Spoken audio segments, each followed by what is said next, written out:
बोलिए श्याम रामचंद्र भगवान की जय, पवन पुत्र हनुमान जी महाराज की जय, उमापति महादेव की जय, सत्य सनातन वैदिक धर्म की जय।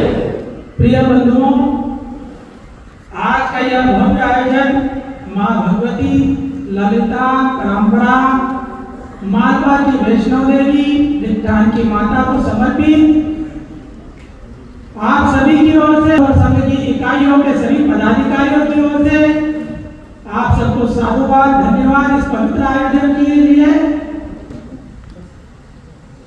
और छोटी सी बात मैं इस मंच के माध्यम से आप सबके सामने रखना चाहता हूं। शास्त्रों में विदित है, ब्राह्मणों मुखमासीद बाहु राजनकृतः पुरु तद यद वैश्यः पदभ्या शूद्र अजायत। अर्थात ब्रह्मा जी के मुख से ब्राह्मणों की उत्पत्ति हुई, भुजाओं से क्षत्रिय की उत्पत्ति हुई और उदर से वैश्य की उत्पत्ति हुई और पैरों से शूद्र की उत्पत्ति हुई। उस परमपिता परमेश्वर के रोम रोम में हमारे सनातन को मानने वाले, सनातन में जन्म लेने वाले, हिंदू संस्कृति और हिंदू परंपराओं को निभाने वाले उस परमपिता परमेश्वर के रोम रोम में बसे हुए हैं। अर्थ का अनर्थ कई लोग निकाल देते हैं। उन्होंने कहा कि भगवान के पैरों से उत्पत्ति हुई है हमारी। भगवान का जब हम भजन पूजन करते हैं, उनका स्नान ध्यान कराते हैं, तो हम उनका हाथों का आचमन नहीं लेते, मुखा का आचमन नहीं लेते, कमर का आचमन नहीं लेते, हम उनका चरणामृत लेते हैं। चरणामृत को पाने के बाद हम अपने आप को पवित्र मानते हैं। तो यदि शूद्रों की स्थिति और उनका जन्म स्थान अगर ब्रह्मा जी के पैरों में है, तो यह हमारे लिए सौभाग्य की बात है, यह हमारे लिए गर्व की बात है। और एक जगह गोसाई जी ने कहा कि हरि व्यापक सर्वत्र समाना, प्रेम से प्रकट हो ही में जाना। भगवान ने परमपिता परमेश्वर को सभी में विराजित किया। उस परमपिता परमेश्वर जिसको ब्रह्मा बना, वह ब्रह्मा हम सब में समान रूप से व्याप्त है। इस चराचर जगत में यत्र तत्र सर्वत्र समान रूप से व्याप्त है। उन्होंने कहीं भेदभाव नहीं किया। हमारी सनातन संस्कृति ने किसी से भेदभाव नहीं किया। हमारी सनातन संस्कृति ने कहा वसुदेव कुटुंबकम, अर्थात यह अखिल संसार हमारा परिवार है। यूं नहीं कहा कि केवल हिंदू समाज हमारा परिवार है। इस संसार में रहने वाली बहुत सारी जातियां, विरातियां, पंथ, संप्रदाय है, बहुत सारे धर्म है, किंतु हमारे सनातन धर्म के धर्माचार्यों का मानना यह है कि सारा विश्व हमारा परिवार है। और उन्होंने कहा सर्वे भवन्तु सुखिनः, सर्वे सन्तु निरामयाः, सर्वे भद्राणि पश्यन्तु मा कश्चित् दुर्भाग् भवेत्। उन्होंने ये नहीं कहा कि केवल हिंदू सुखी हो, हिंदू निरोग हो, हिंदू का कल्याण हो। सर्वे भवन्तु सुखिनः, सबके सुखों की कामना करी, सबके निरोग रहने की कामना करी, सबके कल्याण की कामना करी। ये सनातन है।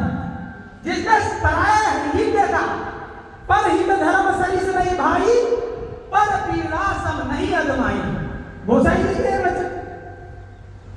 पर हित धर्म, उन्होंने ये नहीं कहा कि इस जाति धर्म की भलाई करो। अरे जो गरीब है, जो निर्बल है, जो असहाय है, उसकी मदद करो। उससे बड़ा कोई धर्म नहीं हो सकता। ये सनातन सिखाता है।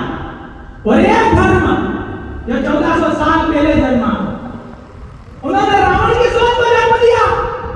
एक वो हम दूसरे नास्ति, न भूतो न भविष्यति। एक वो हम, एक नहीं हो। दूसरे नास्ति, दूसरा कोई नहीं है, न भूतो न भविष्यति। अर्थात उन्होंने कहा कि धर्म केवल एक, धर्म की परिभाषा बदल दी, मानवता की, इंसानियत की परिभाषा बदल दी। जो इसको नहीं मानेगा वो काबिल है, उसको जीने का हक नहीं है इस धरती पर। यह कौन सी परिभाषा, यह कौन सी डेफिनेशन इस हिंदुस्तान में आ गई? यह डेफिनेशन इसलिए यहां पर आ गई कि बीच में मुगल आक्रांता, शाह, भूण, अंग्रेज, ये सब आए, इन्होंने हमारे साहित्य बिगाड़ दिया, हमारी परंपराओं को नष्ट किया, हमारी संस्कृति को नष्ट किया और असमानता पैदा कर दी, ऊंच नीच का भेदभाव प्रकट कर दिया। जबकि हमारे यहाँ पर यह कुछ था ही नहीं। ईश्वर अंश जीव अविनाशी, सजल अमल सुख संपत्ति राशि। हमने तो परमात्मा चींटी में भी देखा, गधे घोड़े में भी देखा, इंसान तो दूर की बात है। तो कैसे असमानता हमारे हिंदू धर्म में रह सकती है? किंतु तथाकथित कुछ कट्टरपंथी लोगों के कारण यदि हम पिछड़ गए तो अब वो समय आ गया है कि हम जाग जाएं। माननीय स्वर्गीय अटल बिहारी वाजपेयी जी का एक कथन मैं आपको सुनाना चाहता हूं।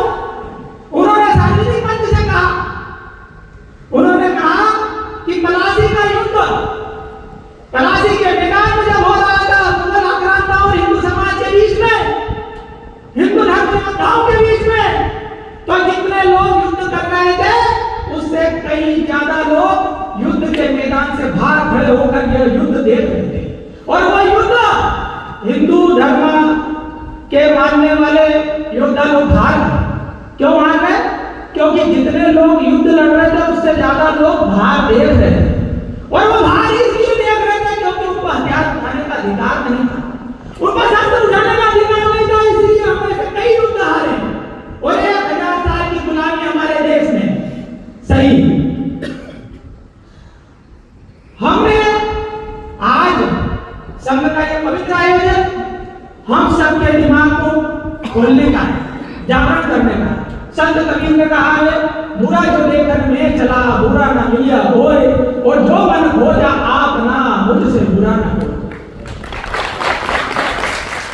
यदि वास्तव में हमें अगर हमारे धर्म की रक्षा करना है, वास्तव में अगर सनातन की रक्षा करना है, हिंदुत्व की रक्षा करना है और आने वाली पीढ़ियों को अगर गुलाम नहीं बनाना है तो आज जागना पड़ेगा।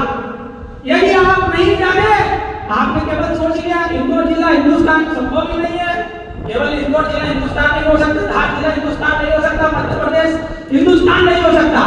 हिंदुस्तान तो आर्यावर्त का वह अखंड भारत है जो हमारे हाथ से चला गया।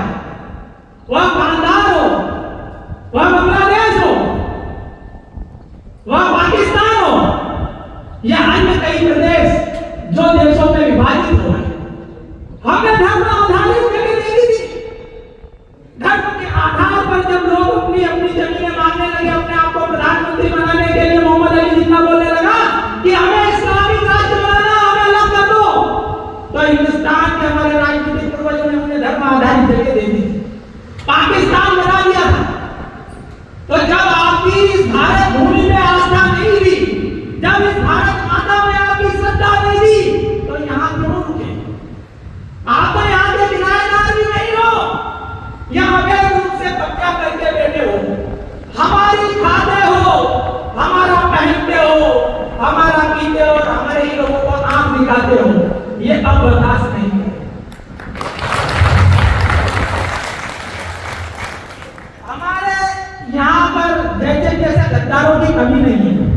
मैं मध्य प्रदेश की बात नहीं कर रहा, मध्य प्रदेश के अलावा भी बात कर रहा हूँ कि पंजाब में बब्बर खालसा जैसे आतंकवादी जो जेल में बंद है, लोकसभा में चुनाव जीत के संसद में चले गए। जम्मू कश्मीर में अल-कायदा से संबंधित एक आतंकवादी चुनाव जीत के संसद में चले गया। जो राम को नहीं मानते, जो कृष्ण को नहीं मानते, जो बुद्ध महावीर को नहीं मानते, तमिलनाडु के स्टालिन की डीएमके पार्टी में, और तमिलनाडु में हमारी हिंदुत्व की एक भी सीट नहीं है। ये हमारे लिए शर्म की बात है। मतलब हमारे विचारों का फैलाव नहीं हुआ, हमारे विचार आगे तक नहीं गए। तो ये समरसता का भाव, ये हिंदुत्व का भाव, ये सनातन का भाव समूचे भारत देश में हो। ये विचार केवल सिद्धांत तक सीमित नहीं हो, ये विचार केवल धार तक सीमित नहीं हो, इस जिले तक ही सीमित नहीं हो।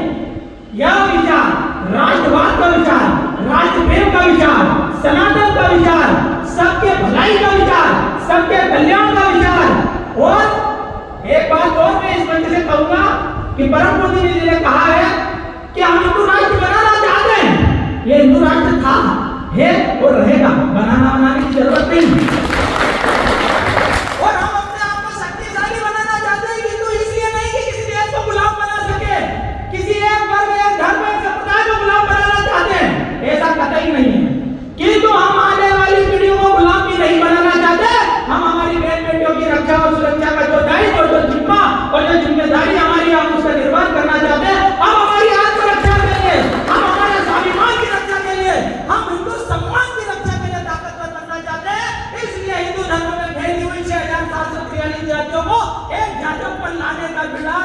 राष्ट्रीय सेवक संघ ने उठाया।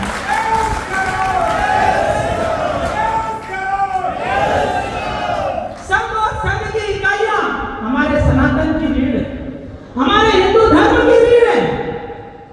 जितने ज्यादा लोग, जितने ज्यादा संप्रदायों के बहुत सारे मानने वाले, कोई कबीर साहब को मानता है, कोई रविदास जी को मानता है, कोई गुरु नानक साहब को मानता है, कोई राम को मानता है, कोई कृष्ण को मानता है। बहुत सारे जगह वैचारिक मतभेद हो सकते हैं, किंतु एक बात ध्यान रखना कि आपकी आस्था, आपकी श्रद्धा आपके नैतिक मूल्यों पर निर्भर करती है। मित्रों, मेरे बंधुओं, आप बांग्लादेश का उदाहरण देख लो।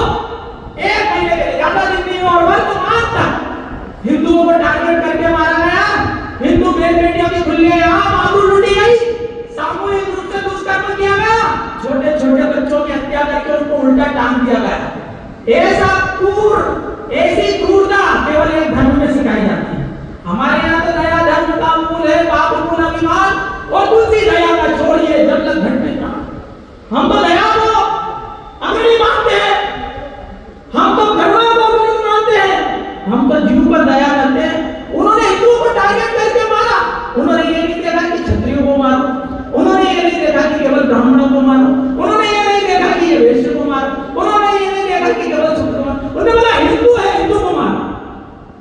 उन्होंने बोला ये अल्लाह को नहीं मानते हैं, ये काफिर है, इन्हें मार दो, इन्हें जीने का कोई हक नहीं है।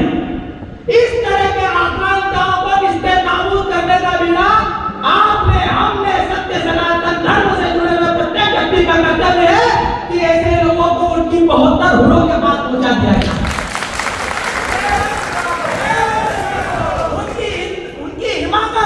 उनकी हिम्मत केवल धार जिले में ही नहीं, अभी तो मध्य प्रदेश में ही नहीं, पूरे हिंदुस्तान में नहीं होना चाहिए कि सनातन में जन्मे हमारे भाई बहन को उंगली भी दिखा सके।